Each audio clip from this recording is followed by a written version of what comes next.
At Thanksgiving dinner, my husband's family handed out gifts to everyone but me. His mother smirked, "We just forgot about you." My husband laughed along with them. I smirked back and said, "That's okay, I didn't forget about you." Their smiles faded as they opened my gift and realized what it meant. My husband, Mike, is close to his family. And by his family, I mean his mother and two sisters. They're a tight little trio, and I've never been able to break into their circle. I've been married to Mike for 6 years, and in all that time, I've been treated like an outsider. It started small. Little things, like how they would plan family trips and forget to invite me.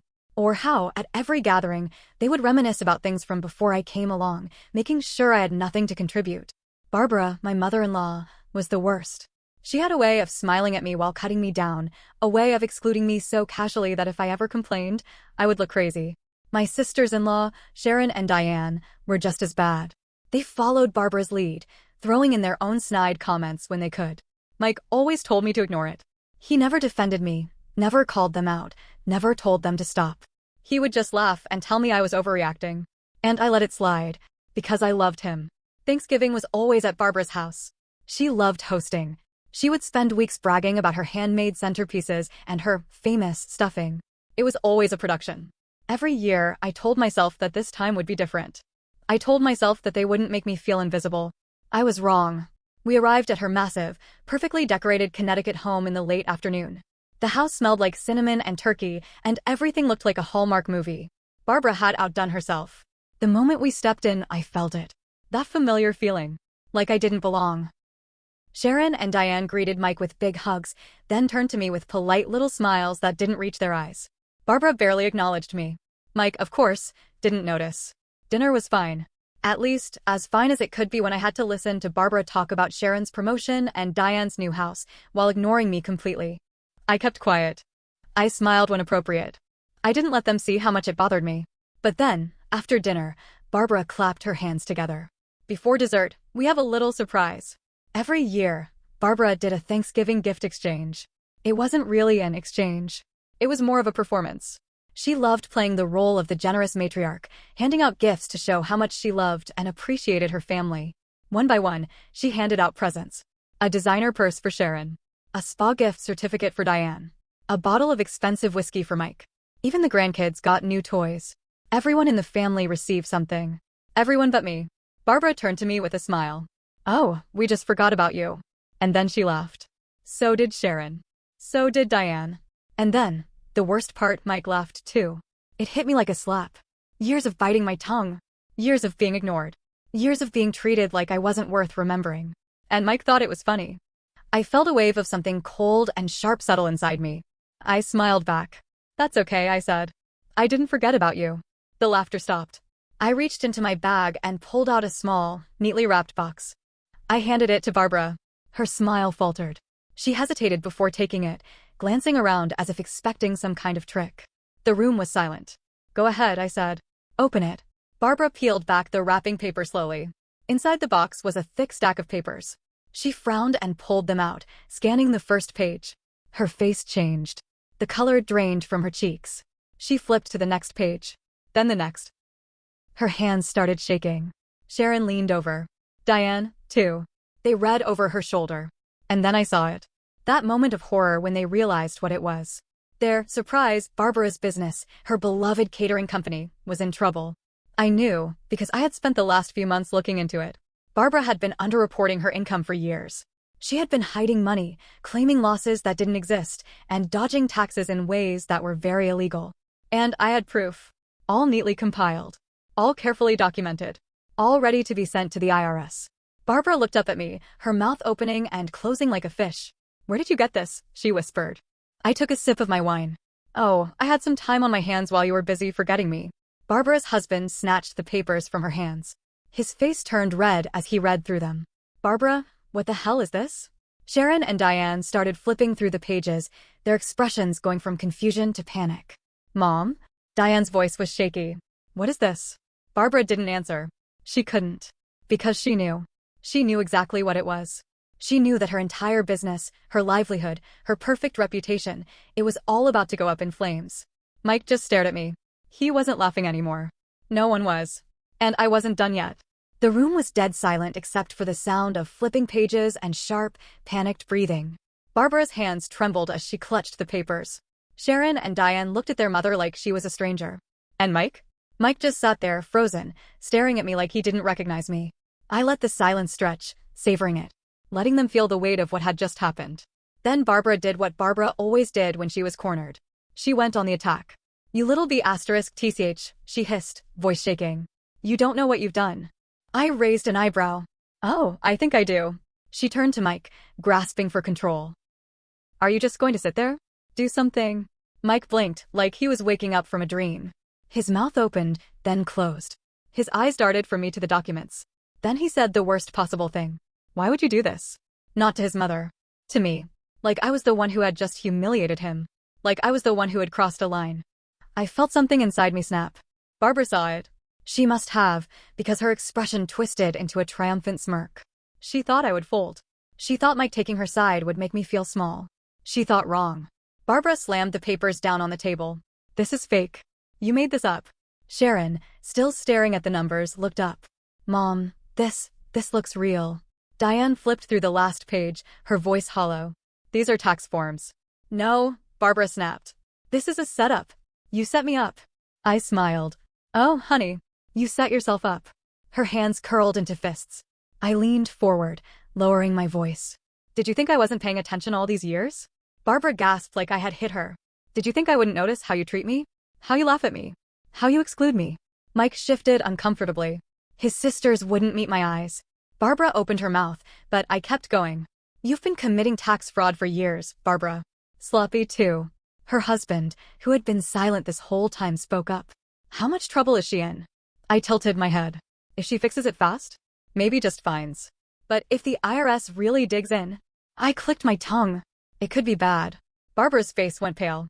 Her husband rubbed his forehead. "Jesus Christ, Barbara." Mike finally seemed to realize how serious this was. "Mom, what did you do?" Barbara snapped. She turned on me, eyes blazing. "You ungrateful little tramp. I let you into this family. I fed you." I laughed. Actually laughed. "Let me into this family?" I repeated. "Barbara, you forgot about me tonight on purpose. Just like you've been doing for 6 years." She had no defense. And then came the twist I didn't see coming. Sharon suddenly slammed the papers down. "How did you know to look into this?" she asked. I raised an eyebrow. "What?" Diane's eyes narrowed. "No one just digs into someone's taxes. You had to suspect something." A weird feeling crept into my stomach. Because they were right. I hadn't started looking into Barbara's finances because of the petty insults. I had done it because of something else. Something I wasn't supposed to know. Barbara was hiding money. And not just from the IRS. She was hiding it from someone else too. Her own family. And that's when I realized. Barbara wasn't just committing tax fraud. She was stealing. From them. Sharon and Diane started flipping through the papers again, faster this time. "Mom," Sharon's voice was sharp now. "Why do some of these deposits say personal expense?" Diane frowned. "Wait, why are there withdrawals from Dad's account?" Barbara froze. Her husband turned to her slowly. "What the hell is she talking about?" Barbara's eyes darted around the room. I could see it happening, her mind racing, trying to come up with a lie, an excuse, anything. But Sharon and Diane weren't letting up. "You told us you didn't have any money to help with my house." Diane hissed. "You said you couldn't lend me anything when I lost my job last year." Sharon added. Barbara was sweating. Her husband snatched the papers again, flipping through them with wide eyes. "Barbara, answer them." For the first time that night, Barbara was speechless. Mike looked at me, his face a mix of shock and betrayal. Like he wasn't sure if I had just saved his family or set off a bomb. I met his gaze. And I waited. Because this was about to get so much worse. The silence in the room was thick, like the air before a storm. Barbara's eyes darted wildly, searching for a way out. But there was none. Sharon and Diane were both staring her down, flipping through the papers faster now, their minds catching up to what I had already pieced together. Barbara hadn't just been cheating the IRS, she had been stealing from her own family. And she knew it. Her husband, Richard, was gripping the papers so tightly his knuckles had gone white. His face had turned an ugly shade of red. "Barbara, what the hell is this?" Barbara opened her mouth, closed it again. Sharon's voice was shaking. "You lied to us." Diane was even paler than before. "You said there was no money to help us when we needed it. But you had it. You were hoarding it." Mike still wasn't saying anything. He just kept looking between me and his mother, like he was trying to solve a puzzle that was right in front of his face. Barbara's hands twitched. I could see the gears in her head grinding, working, searching for a way to take control again. She took a breath and made a choice. Her voice dropped into that tone, the same sickly sweet, condescending tone she always used when she wanted to manipulate people. Girls. Sweethearts. You're misunderstanding. Sharon's head snapped up. Don't. Barbara blinked. Don't sweetheart me, Mom. We're not stupid. Diane nodded. You stole from us. Lied to us. For years. Barbara's lip curled. And where do you think you got your nice things from, huh? You think life is fair? You think you didn't benefit from what I've done? Oh. The temperature in the room dropped. That was the wrong thing to say. Because now her daughters weren't just angry. They were disgusted. Barbara realized it too. Her eyes widened, just for a second. And then she turned to the one person who had always defended her. Mike. She grabbed his hand. Michael, honey. You don't believe this, do you? Mike flinched. For the first time that night, he looked uncomfortable. I watched his face, saw the cracks forming in real time. His mother was lying. His sisters were furious. His wife had just exposed everything. And Mike had to choose. His voice, when he finally spoke, was unsteady. Mom? Barbara tightened her grip. They're trying to turn you against me. Mike turned to me. His face was strange. I could see the questions in his eyes, the battle in his head. I stared back. I didn't beg. I didn't argue. I just waited. And then, he made his choice. Did you steal from Dad? Barbara jerked back like she had been slapped. Michael, did you? His voice was louder this time, sharper. Barbara's mouth snapped shut. That was it. That was the moment. Because if there was one thing Mike had always believed in, it was his father. And now? His mother was looking at him with guilt on her face. Barbara's silence was her answer. And Mike knew it. Sharon stood up suddenly, shoving the papers into Richard's hands. Dad, look at the last page. Richard flipped to the back, scanning the document, and froze. His face went from red to gray. His hands shook. And then he looked up at Barbara like he had never seen her before. You, his voice cracked. You drained my retirement account? The room went silent. Diane gasped. Mike's eyes snapped to his mother. What? Barbara's entire face twisted. I did what I had to do. You stole from me. Richard's voice boomed through the room.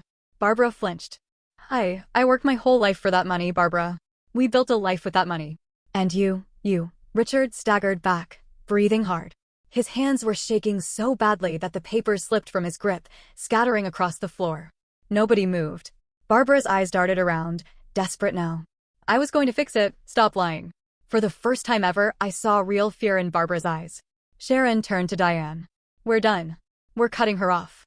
Diane nodded immediately. Barbara's head snapped up. You can't do that. Watch us. And then, something crashed. We all turned just in time to see Richard gripping his chest. And collapsing. For a split second, nobody reacted. Then chaos. Mike lunged forward. Dad? Dad? Sharon and Diane screamed. Barbara's hands flew to her mouth, her face a mask of shock. Richard? Richard, I was already on my phone, calling 911. The operator picked up. 911? What's your emergency? I forced my voice to stay calm. We need an ambulance. Now. The next 10 minutes were a blur. Barbara was crying hysterically.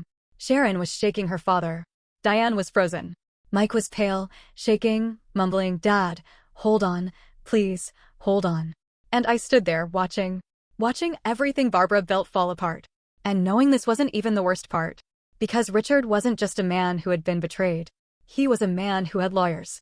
And if he survived this night, Barbara was about to lose everything. The paramedics arrived fast. The second they rushed through the door, Barbara collapsed into hysterics. Oh my God. My Richard. Please help him. She threw herself forward like a grieving widow in some dramatic movie. But I noticed something. She wasn't touching him. She wasn't holding his hand or brushing his hair back or whispering to him. She was just performing. Mike was the one gripping his father's hand, his whole body trembling. Sharon and Diane were standing back, their faces pale and unreadable. I just watched. Because I had seen this before. Barbara knew she was losing. And Barbara didn't lose. So she was trying to spin the story in real time, shaping herself into the poor, devoted wife instead of the woman who had just been caught stealing from the man she claimed to love. I almost felt sick. We followed the ambulance to the hospital. No one spoke. I rode with Mike, but he didn't look at me. Not once. Not when we parked. Not when we walked inside. Not when we sat in the waiting room. It was Sharon who finally broke the silence. Mom, what the hell were you thinking? Barbara didn't answer. She was sitting stiffly in a plastic chair, dabbing at dry eyes with a tissue, looking like she had been personally victimized. Sharon kept going. You stole from Dad. You stole from all of us. Diane shook her head, voice sharp. And you lied. For years. Barbara's mouth twitched. And then she turned to Mike. Because Mike was her last chance. Michael. Her voice was soft, full of fake sorrow. Sweetheart. You don't believe I meant to hurt anyone, do you? Mike flinched. His jaw clenched. And then he turned to me. Not his mother. Me. His voice was low. Was this your plan all along? I went completely still. What? His eyes burned into mine. Was this the revenge you wanted? Destroying my family? I felt my stomach drop. Hard. Barbara's shoulders relaxed. She had just won him back. After everything. After all the lies. After stealing from him, from his sisters, from his father. After letting her own husband collapse on the floor. She was still more important to him than me. I stared at him, my mouth dry. Are you serious? Sharon's head snapped up. Mike, don't do that. Diane looked disgusted. Mom did this to herself. But Barbara pounced. She leaned toward Mike, touching his arm, voice gentle. You've always been the only one who really understood me. And Mike, let her. That was it. That was the moment I felt nothing for him anymore. I stood up. Slowly. Barbara's gaze flicked to me, her smile small and satisfied. Because she thought she had won. I let out a small breath. And then I laughed. Barbara's smile faltered. What's so funny? I shook my head. You, Barbara. You're funny. She stiffened. Mike grabbed my wrist. Just stop, okay? I yanked free. And then I let it all out. No, Mike. You stop. Everyone froze. I turned to Barbara first. You treat me like garbage for 6 years. You exclude me, humiliate me, make me feel like I don't belong. And the second I fight back, I'm the villain. Barbara opened her mouth, but I wasn't done. I turned to Mike. You let them treat me like this. His face hardened. It's not that simple. Yes, it is. I let out a sharp breath. Your mother stole from your father, lied to your sisters, and you're still sitting here, defending her. His jaw locked. I shook my head. You were never on my side. Not once. And I was done waiting for that to change. I pulled my wedding ring off and dropped it into his hand. His eyes widened. What are you doing? Leaving. Barbara sucked in a breath. Oh, don't be dramatic. I laughed again. Dramatic? Barbara, I just burned your life to the ground in under an hour. Her face twisted. Sharon and Diane didn't stop me. Neither did Richard when he woke up and found out everything. He filed for divorce. Barbara lost everything. And Mike? Mike tried to reach out weeks later. Said he finally understood what I'd been trying to tell him for years. I blocked his number.